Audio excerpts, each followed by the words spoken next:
बिस्मिल्लाहिर्रहमानिर्रहीम, अस्सलाम वालेकुम। मैं हूं सैबी काज़मी, आप देख रहे हैं फेसबुक और यूट्यूब। आज के वीलॉग में मैं आपके वो तमाम सवालात जो इस वक्त आप सबके जहनों में मौजूद हैं कि अब मूविंग फॉरवर्ड अब आगे क्या होने जा रहा है। ईद के चौथे दिन से पाकिस्तान की सियासत एक नया रुख इख्तियार करने जा रही है। इमरान खान के मामलात से लेकर पीपल्स पार्टी नून लीग कहाँ खड़ी है, नवाज शरीफ घर में नज़रबंद क्यों है, नवाज शरीफ पर अरशद शरीफ शहीद का मुकदमा डालने के लिए इस्टेब्लिशमेंट की धमकियां भी शुरू होगी, मुल्क से बाहर जाने की इजाज़त क्यों नहीं दी जा रही। अब ये नया बयानिया नवाज शरीफ का क्या, जो बड़ा कार्ड जिसे कहा जा रहा है, जो शहबाज शरीफ के साथ धोखा करने का, उसे बिल्कुल ज़मीन से लगाने का, और इमरान खान की पोजीशन क्या होगी, ताकतवर हल्के क्या सोच रहे हैं, आने वाले दिनों में अब सियासत का क्या रुख होगा, ये बड़ी तफसील से मैं ये तज्जिया आपके सामने रखूँगा। उम्मीद है इस वीलॉग के बाद बहुत से जो सवालात हैं आपके जहन में वो क्लियर होंगे। लेकिन उससे पहले मैं आपको जल्दी जल्दी जो कुछ अहम खबरें हैं वो बता दूं। पहली खबर, जो बाजोड़ में भी गुलजार अहमद पर जो हमला हुआ उसमें अल्हम्दुलिल्लाह महफूज रहे। शाहिद खाकान अब्बासी ने नई सियासी जमात की रजिस्ट्रेशन के लिए इलेक्शन कमीशन में दस्तावेजात जमा करवाई हैं। सुप्रीम जुडिशल काउंसिल में जो 6 जजेस में से सीनियर 3 जज हैं, मोहसिन अख्तर कियानी साहब, उनके खिलाफ सुप्रीम जुडिशल काउंसिल का मिसकंडक्ट का एक रेफरेंस और इस्तीफे पर दबाव जो है, और उसके साथ साथ तहरीक इंसाफ की जो कोर कमेटी है उसका इजलास है, और बुशरा बीबी के डॉक्टर्स को क्यों नहीं मिलने दिया जा रहा, पेशावर हाई कोर्ट में ज़मानत का मामला भी मियां असलम का, intra party election Tehreek Insaf ने करवा दिया, सर्टिफिकेट क्यों नहीं मिल रहा, और जो इलेक्शन करवाने जो बाकी पार्टियों ने कर उनको तो मिल चुके हैं सर्टिफिकेट। 9 मई में जो 20 लोगों की सज़ा खुद आर्मी चीफ ने क्यों माफ़ की, जिसमें रावलपिंडी के 8 हैं, लाहौर के 3 हैं, गुजरांवाला के 5, केपी के, दीर और मर्दान के लोग शामिल हैं। और सऊदी अरब की नज़रें पाकिस्तान के न्यूक्लियर हथियारों पर हैं। वैसे ईद 10 अप्रैल की भी बात हो रही है, और कराची में MQM जो है वो बाकायदा तौर पर फ़ौज को बुला रही है। फ़ौज कराची जो फ़ौज के हवाले करने का मामला है। लेकिन अगले चंद दिनों में ईद में आपको पता है 3 दिन रह गए, 10 अप्रैल की बात हो रही है, उसके बाद 3-4 दिन है। अक्सर और बेशतर हम लोग बात करते हैं हवाओं का रुख तब्दील होने जा रहा है। ये मुज़ाकरात की बहाली और डील की एक तैयारी है, और उसके साथ साथ आर्टिकल 6 का मामला भी याद रखें। खान का जो सख्त पैगाम था वो काम कर गया, ये इसीलिए हवाओं का रुख बदलने जा रहा है। इस वक्त हम सब लोग सोच रहे हैं कि इस वक्त जो हालात हैं, मौजूदा हालात, वो तो आपके सामने हैं, जिसमें से निकलने का हल किसी को समझ नहीं आ रहा। वजह यह है कि म्यान एक है, तलवारें 2 हैं, छोटे छोटे कंजर, माफ़ कीजिएगा, छोटे छोटे खंजर 2 धारी छुरी, जो माफ़ कीजिएगा वो उसकी बात करूँ। इमरान खान इस वक्त आपको पता है 31 साल की बेगुनाह कैद में मौजूद हैं। इमरान खान की पार्टी में पंजाब में लीडरशिप जो नज़र नहीं आ रही, खान की बीवी पर कातलाना हमले भी हो रहे हैं। बज़ाहिर बड़े मुश्किल हालात में इस्टेब्लिशमेंट क्यों बेकरार है इमरान खान से बात करने के लिए, और खान क्यों इतने एतमाद में है। ये जो मुश्किल हालात में, इसमें बजाय बातचीत की और डिफेंसिव होने के, खान खुलकर क्रीज से निकल के छक्के भी मार रहा है, तनकीद भी कर रहा है, नाम भी ले रहा है। देखिए, खान को कत्ल करना खुदा न ख्वास्ता ये इतना आसान नहीं है। नताइज भुगतने का जो खौफ है ये इनका हौसला तोड़ता है, ये नहीं इन्हें करने देगा इंशाल्लाह कभी भी। और बैठने के अलावा और कोई हल नहीं। इस्टेब्लिशमेंट इसलिए बात करना चाहती है। देखिए, इन्होंने अपनी हुकूमत बना ली, अपने तमाम मुंतखब लोग लगा लिए, तमाम जराइम पेशा पार्टियों को इक़्तिदार में ले आए। उसके बावजूद अब इन्हीं पार्टियों को ब्लैकमेल करके हुकूमत में बैठने पर भी मजबूर कर रहे हैं। हमेशा से यही होता था कि इस्टेब्लिशमेंट जमातें बनाती है, इक़्तिदार में लाती है, किंग मेकर्स हैं। आज इन किंग मेकर्स के होते हुए भी पीपल्स पार्टी नून लीग की क़यादत बशमूल नवाज शरीफ जरदारी अपने मुस्तकबिल से खौफजदा है। देखिए, लंदन मुआहदा हुआ, नवाज शरीफ के केस माफ़ हुए, नवाज शरीफ को खुसूसी तौर पर बरतानिया से जहाज़ में उठा के लाया गया। बरतानिया से पहले गारंटियाँ भी दिलवाई गई। सफ़ीर उसकी जेन मैरिट 3 मरतबा मुलाकातें करके यकीन दहानी करा के गई। अमरीकी सफ़ीर डोनाल्ड ब्लूम 2 मरतबा मुलाकातें करके यकीन दहानी करा के गया।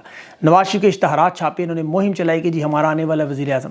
सब कुछ करने के बाद जब नवाज शरीफ से आता कि इन्होंने जीत का ऐलान भी करवा दिया इलेक्शन के बाद, लेकिन वज़ीर आज़म नहीं बनने दिया, क्योंकि नून लीग के लोग अब खुलकर नाम लेकर तनकीद अपने लोगों पर क्यों कर रहे हैं। इसकी वजह क्या है? पाकिस्तान में तारीख में पहली मरतबा जीतने के बावजूद ये लोग सरेआम अपनी जीत इस्टेब्लिशमेंट के खाते में डाल रहे हैं। हालांकि माजी में आपको पता है सियासतदान यही कहता था, मैं खुद जीता हूँ, मुझे किसी ने सपोर्ट नहीं की, इस्टेब्लिशमेंट मेरे पीछे नहीं। ये इकरार कर रहे हैं रोज़ाना की बुनियाद पर कि हमें ज़बरदस्ती हुकूमत दी गई। हुकूमत हमारी नहीं है, इस्टेब्लिशमेंट की हुकूमत है। वजारत उज़्मा भी नून लीग को मिल गई, पंजाब में वजारत आला भी मिल गई, आसिफ अली जरदारी को सदारत भी मिल गई, भी चेयरमैन सेनेट भी का बन जाएगा, 2/3 अक्सरियत भी लेगी। उसके बावजूद जिम्मेदारी लेने को तैयार नहीं है। इतना ताकतवर होने के बावजूद अंदर ना खुद एतमादी, कन्फ्यूजन, अंदरूनी खलफशार, ये सारे मामलात वाज़े नज़र आ रहे हैं। अब ये तमाम जो चीज़ें आपके सामने हैं, उसकी देखें सबसे बड़ी वजूहात के, एक तो ताकतवर ग्रोहों के दरमियान एक अपने अंदर एक बड़ी तकसीम है, और ये पहली मरतबा नहीं हो रहा। मुशर्रफ कियानी के मामलात आपको याद होंगे, वकला की जो तहरीक चली थी चीफ जस्टिस इफ्तिखार चौधरी के बारे में, वो कामयाब इसीलिए हुई, मुशर्रफ को इक़्तिदार से मक्खन के बाल की तरह निकाला गया, मक्खन से बाल की तरह। फिर जो मौजूदा ताकतवर लोग हैं, इनकी जो तकरीरें जिस अंदाज में, अभी आपको वक्त याद होगा, बाकायदा धड़ाबाजी हुई कि नवाज शरीफ किसे लगाना चाहता है, किसे हटाना चाहता है, जरदारी की ख्वाहिश क्या थी, इमरान खान क्या कह रहे थे। आज आप देखें कि फजल रहमान, महमूद अचकज़ई, वो तमाम जमातें, अख्तर मैंगल वगैरह, ये रजीम चेंज का बड़ा अहम हिस्सा थे, एम अल वली, अब ये सब लोग भाजपा के साथ रजीम चेंज ऑपरेशन करवा चुके हैं। 2 साल पहले की बात है, 2 साल पहले की आप तस्वीर निकालें, आज ये आंखें दिखा रहे हैं। वजह क्या है? सियासी जमातों का वोट बैंक खत्म हो चुका है। देखें, कोई सियासी जमात उस वक्त तक कामयाब नहीं हो सकती जब तक अवाम खड़ी ना हो। इनके साथ अवाम नहीं है, ये सियासी हमायत जो है अवाम से खो बैठे हैं। वो जमात ऑटोमेटिकली, ये इस वक्त सिर्फ वेंटिलेटर पर जिंदा है। जिस तरह कोमा में मौजूद शख्स को आपने जिंदा रखना है, वेंटिलेटर का लगा दें, जब बटन ऑफ किया ख़त्म। अब यही हालत इस वक्त इन तमाम सियासी जमातों की है। इनका मुस्तकबिल पाकिस्तान की सियासत से मुकम्मल तौर पर ख़त्म हो चुका है। अब इनके अंदर जो अंदरूनी खलफशार और सियासत इस कदर बढ़ चुकी है कि एक आतिफ शाह पे बैठे हुए हैं। एक वाक़या आपके सामने देखें किस तरह टुकड़ों में इन्हें बांट देगा। और नवाज शरीफ को भी ये पता है, शहबाज शरीफ को भी पता है, ये सब जानते हैं कि अब पाकिस्तान की तारीख का ये आखिरी हाइब्रिड निज़ाम है, आखिरी हाइब्रिड मार्शल लॉ है। उसके बाद या तो खुद मैदान में आके मिस्र की तरह जनरल अब्दुल फताह सीसी की तरह हुकूमत करें, या इमरान खान के सामने सरेंडर करें। इस निज़ाम में अब बस 2 ही हल हैं। अब वो लोग रहेंगे या तो जमहूरियत बचाने के लिए मैदान में होंगे, या वो लोग होंगे जो आपको लंदन भागते हुए नजर आए। अब तीसरा इस मैदान में कोई मामला नहीं रहा। ये मैं आपको बड़ी पक्की बात कर रहा हूँ। नवाज शरीफ का भाई शहबाज शरीफ एक रबर स्टैम्प कठपुतली है, एक वज़ीर-ए-आज़म के तौर पर, और बेटी पंजाब की 62% सूबे के मुकम्मल कंट्रोल पर, दोनों में हुकूमतें हैं।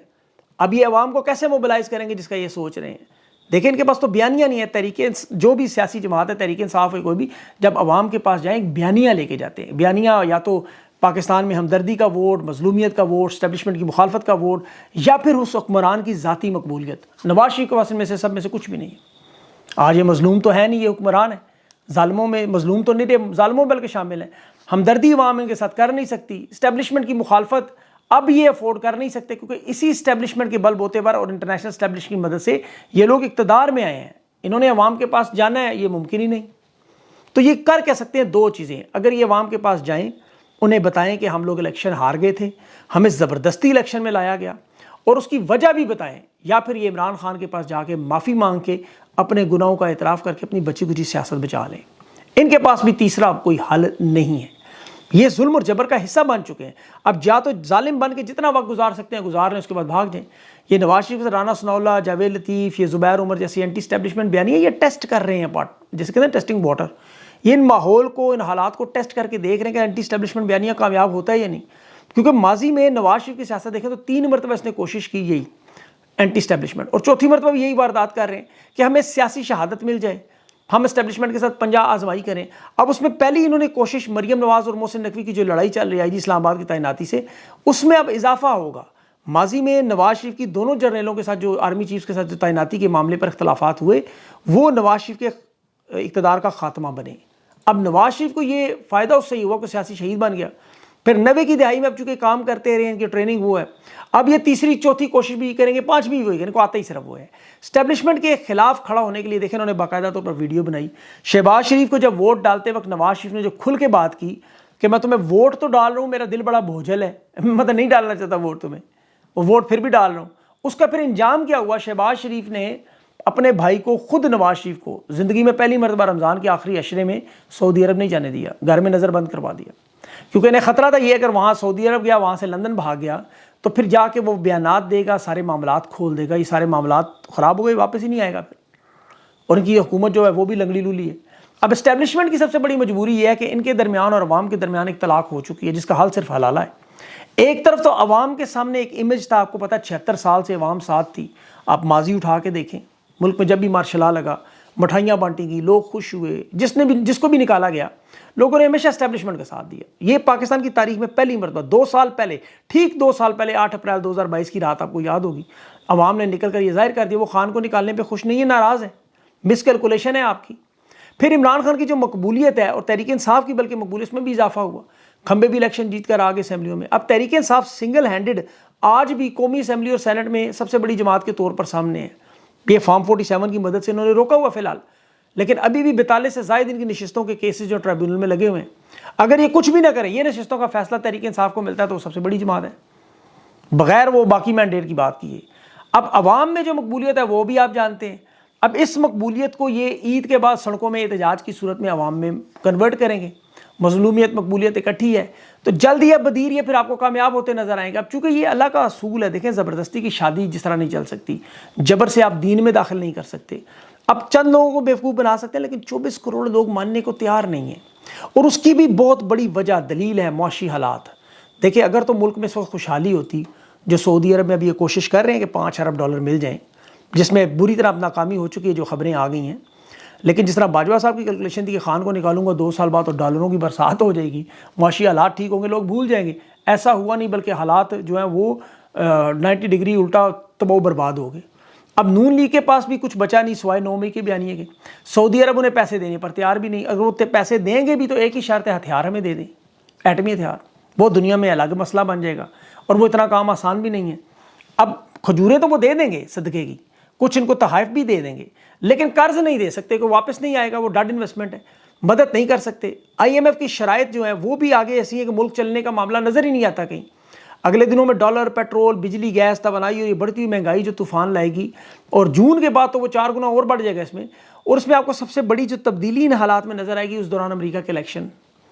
अब उसमें वाज़े तौर पर जो जनूबी एशिया की अमेरिकी पॉलिसी है, ख़ासतौर पर पाकिस्तान के हवाले से, जहाँ इलेक्शन की तहकीकात और धांधली के मामलात और मैंडेट की वापसी, ये सारा एक बहुत बड़ा मामला है। अब इमरान खान की रिहाई पर लाज़िम मंजूम है। अब आप खुद इन तमाम हालात में जो मैंने आपके सामने रखे, आपको पता चले कौन कहाँ खड़ा है। आप वो बरतानवी ऑथर है ब्यूरो निकलस, उसकी वर्डिक्ट ऑफ इंडिया किताब पढ़ें। उसने जो बातें कायद-ए-आज़म के मुतालिक उस वक्त की थी, आज वो सारी की सारी बातें इमरान खान पे फिट होती हैं। जिस तरह हम देखें, कायद-ए-आज़म मोहम्मद अली जिन्ना, हिंदुस्तान में 10 करोड़ आबादी थी मुसलमानों की, उनकी नब्ज़ पे कायद-ए-आज़म हाथ रख के बैठे थे। वो 10 करोड़ मुसलमान कायद-ए-आज़म के इशारे पर सब कुछ करने को तैयार थे, जबकि मुखालफिन गांधू, नेहरी, वो वलिद भाई पटेल थे, ये सारे कायद-ए-आज़म के अशर-शीर भी नहीं थे, हिंदुओं की बहुत बड़ी तादाद, लेकिन ये ताकत इन लोगों के पास नहीं थी। जबकि कायद-ए-आज़म का उस वक्त ना कोई जानशीन था, ना कोई साथी था इस बड़ा इस तरह का, जो जिस तरह गांधी के बाद नेहरू और उनका ख़ानदान चलता रहा। लेकिन उसके बावजूद कायद-ए-आज़म की ताकत वही थी जो आज आपको इमरान खान के साथ नज़र आ रही है। कायद-ए-आज़म के पास तो 10 करोड़ थे, इमरान खान के पास 24 करोड़ है। अब इमरान खान इस ताकत को, जो अवाम की ताकत उसके साथ है, जब चाहे जिधर मोड़ दे। अब पार्टी के छोटे मोटे इख्तलाफात आपको जो इनको नज़रअंदाज करें, अगर बड़े लेवल की मैं बात करूँ तो वही अब होगा पाकिस्तान में जो इमरान खान चाहेगा। ये मेरी बात आप याद रखें। इमरान खान की रिहाई से लेकर पाकिस्तान में आगे बनने वाली तमाम हुकूमतें सिर्फ और सिर्फ खान की, और जो बगावत करेगा, चाहे टिकट के लिए करे या नज़रियात इख्तलाफ के लिए, उसका आपको पाकिस्तान में मुस्तकबिल नज़र नहीं आएगा। ये मेरी आप बात याद रखें। जजेस का मामला जो उन्होंने खतूत से तो जो हटाने के लिए किया, उस पर भी बात करूँ, रेशम, वो महरीम, गुलशाद, ये सारे नाम, वो सारे एक ही हैं, पीछे आपको पता है वही है नामालूम, जिनका नाम जजेस ने खतूत मज़े की बात लिख भी दिया और बड़ी तफसील से लिखा।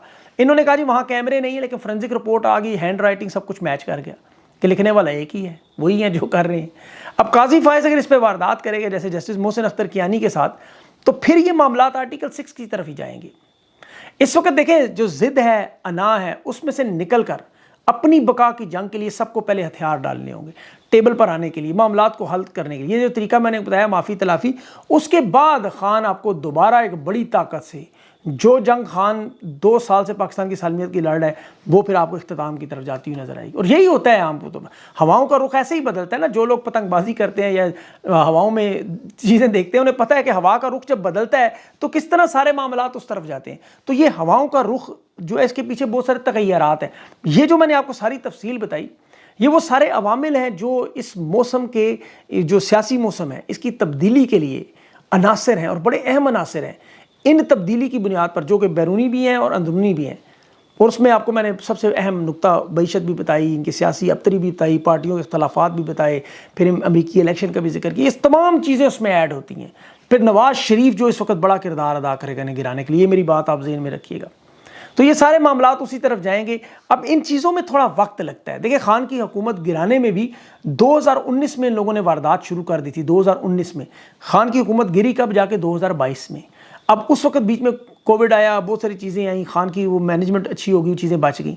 इनके पास तो वो हालात भी नहीं, इनके पास तो लग्जरी भी नहीं है, तो बचा भी नहीं सकते, फिर ऊपर से पैसे भी नहीं है। खान को तो कोरोना के फंड भी मिल गए, लोगों को 14,000 घरों में भी मिल गए। लोग खामोश थे, अवाम साथ नहीं थी इनके, खान के साथ थी, इनके साथ तो अवाम भी नहीं है।